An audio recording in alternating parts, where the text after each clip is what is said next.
Jangan lupa like, komen, dan subscribe channel YouTube TVRI Bengkulu dan nyalakan lonceng notifikasinya.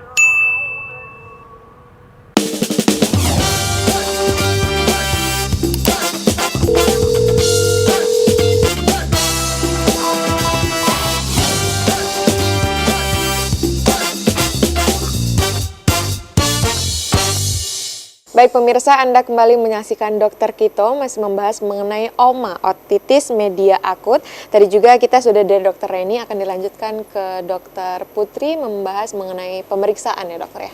Oke, silakan dokter.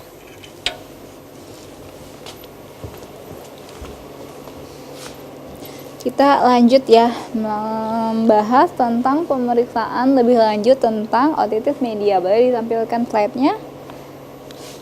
Jadi tadi sebenarnya dokter ini sudah sangat lengkap ya menjelaskan tentang definisi, kemudian tentang tanda dan gejalanya. Nah, yang kita akan bahas sekarang bagaimana sih seorang dokter itu bisa tahu, oh ini otitis media, dan juga menentukan stadiumnya, stadium apa.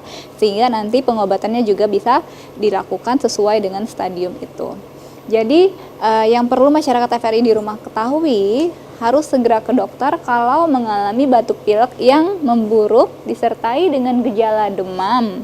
Demamnya lebih dari 2 hari, ada sakit kepala hebat, hilang nafsu makannya, telinganya sakit, terus tadi ya ada keluar cairan ataupun darah dari telinga. Dan kalau pada bayi atau anak, biasanya bayi atau anaknya menjadi rewel setelah terinfeksi. Nah, gejala-gejala ini tadi terjadi karena ini ya, posisi gendang telinga itu kan dia berada di tengah-tengah, jadi liang telinga, daun telinga, liang telinga, gendang telinga. Di belakangnya ini ada banyak sekali juga komponen telinga. Ada saraf di sini, ada tulang-tulang pendengaran di sini. Jadi gendang telinga ini dia menangkap getaran, kemudian menggetarkan di bagian belakangnya dan mengirimkan impuls atau sinyal ke saraf sehingga kita bisa mendengar. Nah, itu secara normalnya bekerja telinga itu seperti itu.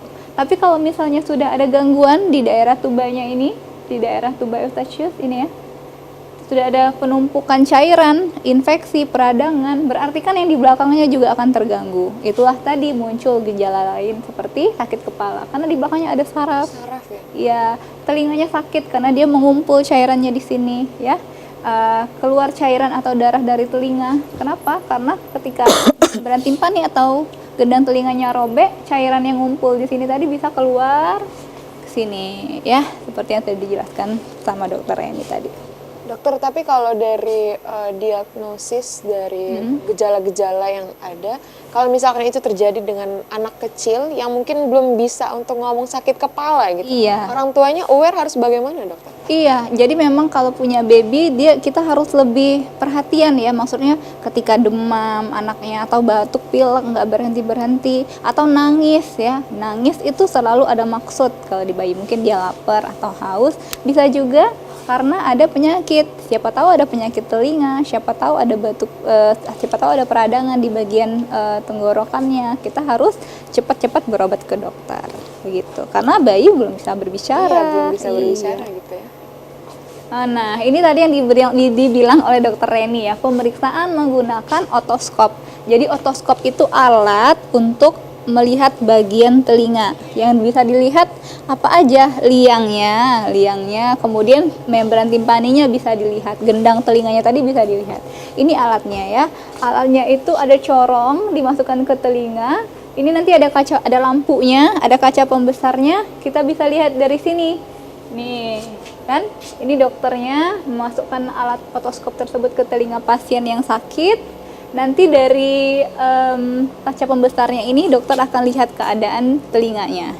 Oh, ternyata dilihat di situ membran timpaninya atau gendang telinganya masih utuh tapi pucat. Oh, berarti dia masuk ke dalam stadium oklusi. Jadi kita itu menentukan stadiumnya lewat pemeriksaan otoskopi tadi. Kemudian kalau kita lihat, oh ini merah nih, cuma merah aja, berarti masih dalam stadium hiperemis. Nanti pengobatannya juga berbeda. Nanti kita bahas di belakang. Terus ternyata kita lihat lagi Ternyata membran timpaninya atau gendang telinganya udah bolong, udah robek. Nah, berarti kan itu beda lagi stadiumnya. Itu guna dari pemeriksaan otoskopi ini.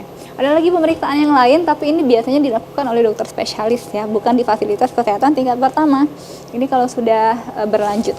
Ada yang namanya timpanosintesis. Ini mengeluarkan cairan yang menumpuk dari sini pakai jarum. Sedot gitu. Iya, disedot. Ya, ini juga mengukur timpanometri ya, mengukur gerakan gendang telinga terhadap perubahan tekanan udara. Ini cukup tahu aja karena ini biasanya ketika sudah di-refer ke dokter spesialis. Ini kan harus menggunakan otoskop ya dokter. Ya. Kalau dari ciri-cirinya sebenarnya bisa dilihat dari luar nggak? Misalkan seperti atau dia memerah telinganya.